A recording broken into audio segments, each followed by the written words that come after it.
Yo, what's up, guys? It's Kazlo here. We What's wanted up? to just show you guys a quick tutorial on how we go about putting together a drum loop and kind of our drum mixing and that sort of thing. We made this loop using entirely drum samples and loops from our coming sample pack. So look out for that pretty soon. The website's just about done, so we're excited to get these samples for you guys and show you how we go about making our drums. Sweet. Sick. All right.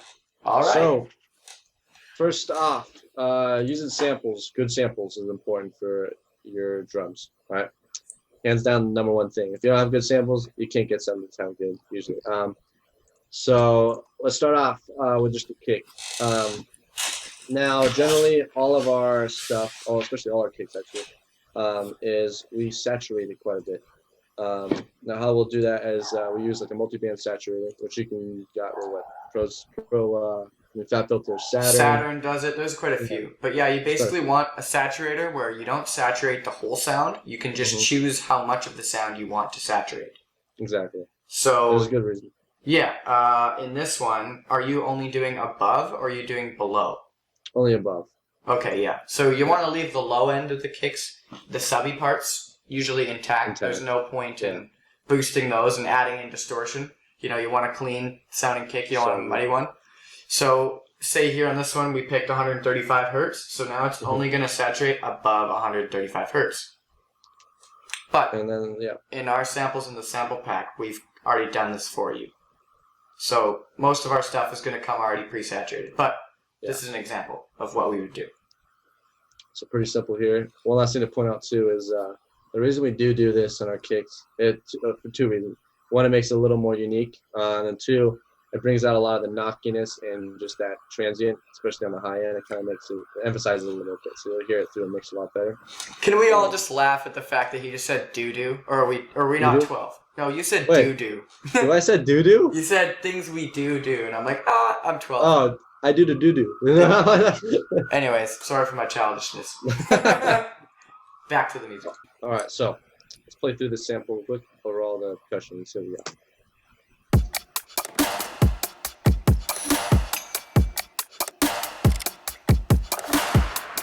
All right. So Slaps. this is what we do. Slaps. Slapping.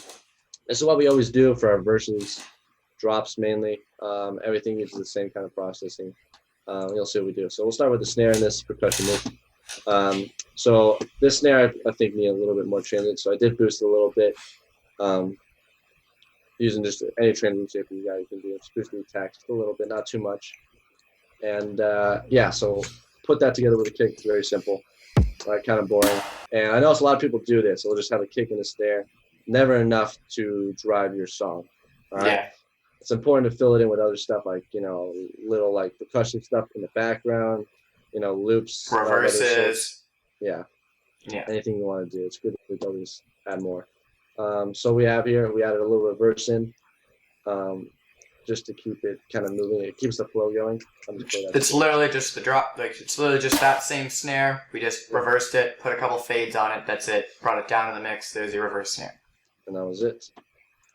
All right. Next up will be Foley. I don't know what they said. But, so what we did here, this actually all our sample right too.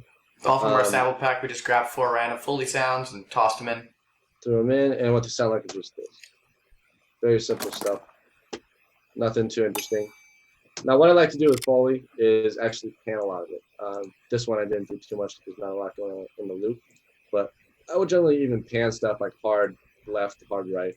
But just for this, I only did it 20 and 20. And it's good to do that because it gives it a little width, which is always good. You want everything in the middle. If it's all in the middle, it's going to be a mess, especially with the vocals. Yeah, it gets cluttered. So panning some of the Foley and, random other bits of drums that aren't the main ones are good to try to toss them out to the sides a little bit. Give your loops some more width to them. Exactly. And another thing would be too, and this is super important to keep your percussion, everything moving, especially in this genre. And what that is adding some emphasis to the beats like 2 and 4. And 4 is a very important one because if you were doing a 4 or 8 bar loop, it's good to keep that moving forwards. All right, so adding something at the end that is different from the rest of the loop of that, 4-bar loop, whatever. Just keeps it going. Stops it from getting boring. Yeah, it stops from getting boring. And it emphasizes, the loop a lot more. So what we added is on bar 2, on the snare, we added a little snare. Tambourine. All right. On bar 4, we had a clap. Right? Very big clap. So now you'll hear that with just this. You'll hear how much more it kind of comes to life here.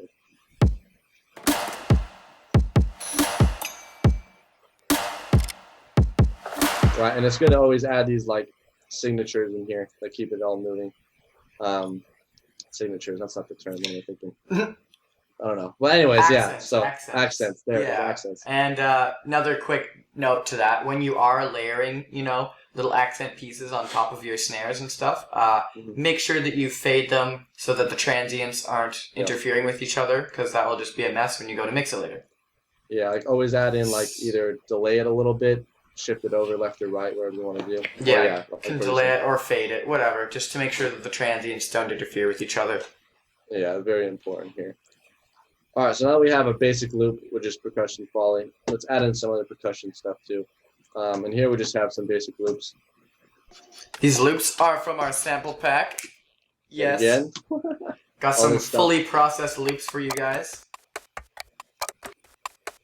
Some just good, simple stuff. Simple and this stuff is, super important. These two things right here. You're not going to really hear them, but they really keep track moving. Anything like this where it has, rhythm that consistently goes throughout the verse, that it's kind of in the back, very important because it just, it flows with all that percussion and makes it more groovy. It keeps your head on and it keeps the rhythm. Mm-hmm.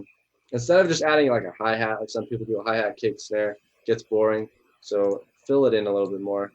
And one thing with these two on these actual loops right here is I added tremolo on them so they bounce left and right. So it gives the percussion more width. Movement to it, yeah. Which is really good. Instead of using like everybody does the Haas effect, I don't like doing that with percussion. It just stretches, the transient too, especially in like snares. Don't ever like add a transient shaper on it. Not transient shaper. A Haas effect on the snare. A Haas effect or a stereo imager and widen it, because you want your snare in the middle. Same with your kick. Those are the two things that drives your track. So you want those to be in the middle and really clear. Now, if you want to do it for other stuff in the mix, sure, but stuff like hi-hats and that, you don't want to ever do that. So, using tremolo or auto pan if you're an Ableton user, something like that, just to kind of give them some movement so not everything's down the middle. Again, we're trying to keep the middle, mainly for your kick, your snares. Sometimes hi-hats can be in the middle, depends on the genre, but we like to give everything some movement. Exactly. Now, next up would be, so all our percussion loops here like this. We're going to put it in a bus right here, all right? And make sure that bus is actually going into your percussion bus, because that's important next. But add it in a bus, and what you're going to do is actually sidechain it lightly to the kick and the snare. Reason is because when your kick hits, you don't want those transients building up on the kick. It's going to cause problems, especially in the loudest parts of your song, like the drop and stuff. If you have too much build up when you're trying to really increase the loudness of it when you're mastering, you might get problems. So sidechaining the things that you won't noticeably hear is important, and you'll see what we do here. So we're not sidechaining a lot. We're just going to sidechain this one to the kick. Not a ton. And we're also going to do it to the snare. Just enough to get it out the way. All right. Don't need to reduce it a lot. It's pretty transparent. You're not going to hear it because that kick is loud. That snare is loud. You're not going to hear these two ducking. You're not going to hear them duck under, but when you do your mix down, the transients being out of the way are really going to help you at the end. So super important. It's good to just keep everything clean with sidechain. Something else you could do is use a hi-hat for even your kick sidechain for this too. For your trigger. Use a hi-hat for your trigger, Now what we did, just add a hi-hat, make it super quick. The reason we use a hi-hat is because it's very quick. It's not long. It's not going to ruin it's not going to kind of have this really weird wavy effect when you're sidechaining. In your compressor, Yeah. Super quick. So that's going to be all right there. Let me play this through here.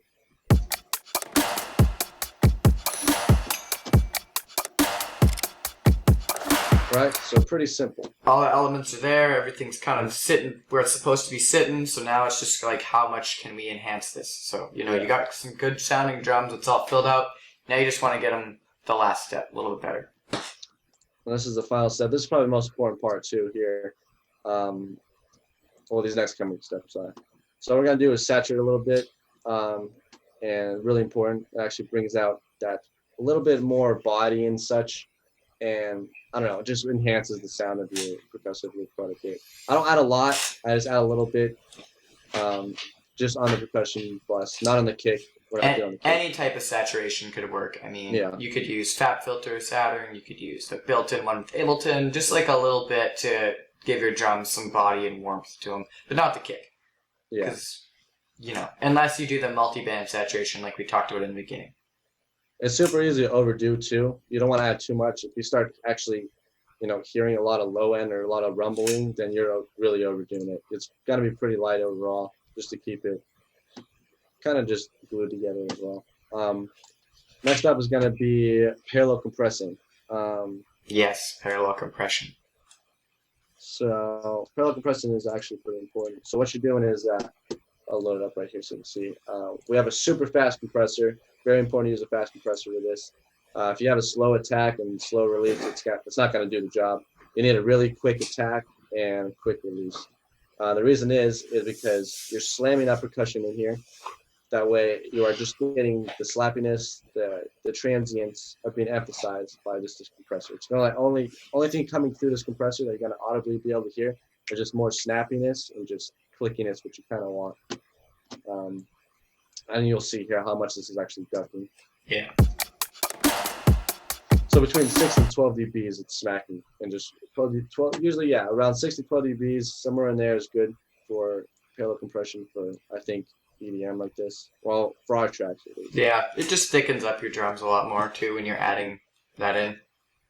And note for everybody, so this is parallel compression, right? So we're not throwing the percussion bus into the parallel compression bus. This is just mixed in. So what we did is we added in the bus as a send here. Yep. And this is going to be at 0. Every DAW does it differently. But what we'll do is this would normally be at, 100%, 0, on the fader. And it might be super loud, so you're going to have to dial this back quite a bit. That way it's not audible, really. It just adds that little extra bit to your percussion, emphasizes the transient. Yeah. All right. Final bit right here. The final step. All right, very important. Let's actually put a limiter here so we know too. So we're going to actually emphasize the attack. This is going to be on everything now. So the kick is also being routed to the clip perk. Yeah. Everything percussion-wise is going to this bus. Yeah. Everything in the track that is percussive is going here. Except we didn't route the kick to the parallel compression bus. Yeah, kick does not need to go there. I mean, you could. You could. I don't like it. It adds like a slap back sometimes, I've noticed, so I don't really like it. Especially if there's a lot of low end. I don't think that's really a good idea for that person. Yeah, but the kick can go to the final bus that goes out to the master. So this is kind of like you get all your drums, it's running through all the processing, then now all the drums go to this final one. So I'll say it out for everybody so everybody's actually got this kind of clear. Now what has happened is we have our percussion stuff in a bus right here, right? That bus is now going to the clip bus, which is the final bus before it goes to the master, right? Now, what you also want to do too, though, is your send bus, which you did for the parallel compression, also send it to the clip bus. Everything is going to that clip bus final, all right? Yeah. So, going back to the original thing, we added just a little bit of transient emphasis. Just a little more to make everything 10% more. Don't overdo transient shapers, but like we've done in this, where you just add maybe 10% here, 10% there, will just give your drums that last bit of smack that they need. So yeah, one final transient shaper here. And then from there, I like to add Paultec. It's an analog EQ. This one's great for adding warmth and silkiness to your highs. We're actually not boosting anything on this. This is actually, the good thing about this EQ is this boost and attenuate knob. What this does is it actually adds in warmth and silkiness to the highs without actually boosting. Boosting. Yeah, you're just basically running it through this EQ, and because it's such a analog style EQ, it just gives your drums more harmonics and just does that last bit of saturation to them. Mm-hmm. It just makes it sound super smooth. It smoothens everything out, yeah. So I'm gonna A/B this just so you guys can hear. See if you guys hear this.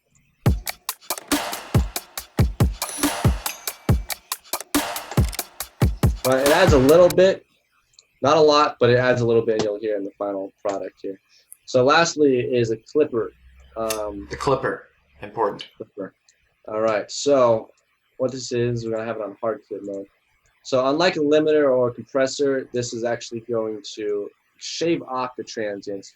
Let's say that this is a threshold right here, this white line.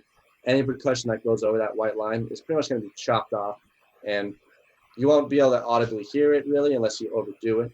But by doing this, you're actually going to save a lot of headroom, especially on your master when you're mastering it. It's not going to turn the volume down or anything like that, but it's going to save that extra bit of headroom when you're mastering it. It basically puts all of your drums under one roof kind of thing and sets them. It sets a level that says, okay, these drums are all, they're all transient shaped and they're all saturated, so this is the final roof on them that won't let anything go past there, sort of thing.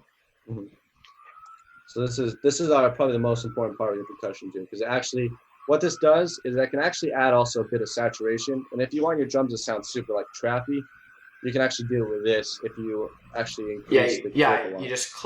You just clip them a little more than you normally would, and then you can get your drums that like distorted kind of trap dubstep vibe. So, well, we'll actually overdo it so you guys can hear what it sounds like. If you want to overdo it, I suggest not to, especially this.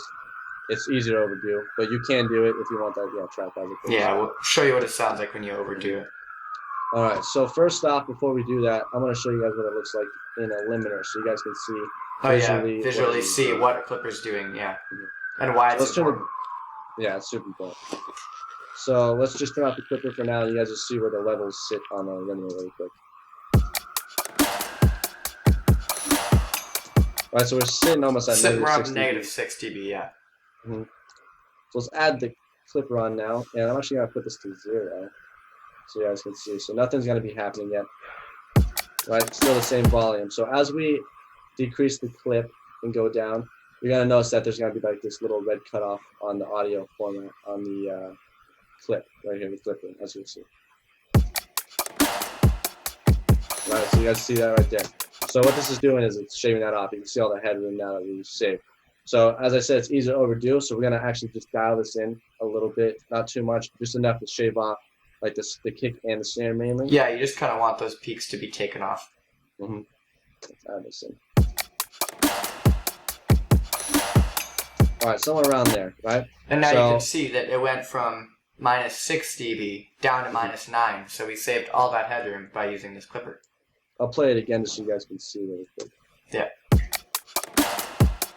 All right, now let's turn it on. Yeah, see? All right, saved a lot. Yeah. So there we go. So that's how we would dial this in. Now let's just increase a little bit so you guys can hear what it will sound like if you do it. If you distort it. Right. Starts to really destroy the sound. So we're not going to do it that much, obviously. We just want to cut the top off, so that's all we're going to do. Somewhere around here. And then that's pretty much it. That's the final before it goes into the actual master output. And yeah, so we saved ourselves a bunch of headroom, and this will actually help a lot with mastering and such as well. So yeah, trying to keep the tracks loud. Basically, to sum it up, it was pick good drum samples, which our sample pack. We did that part for you. Pick some good samples, bust them properly, saturate them. Use transient shapers in staging just to give it more and more, and then that final clip at the end does everything for you.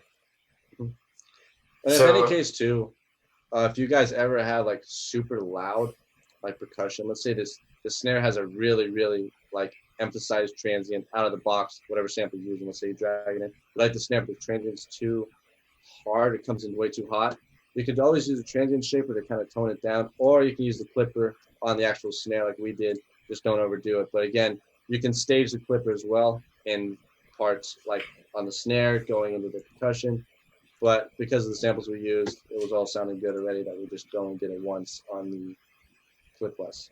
Yeah. So that's it. Yeah, that's pretty much all we wanted to say.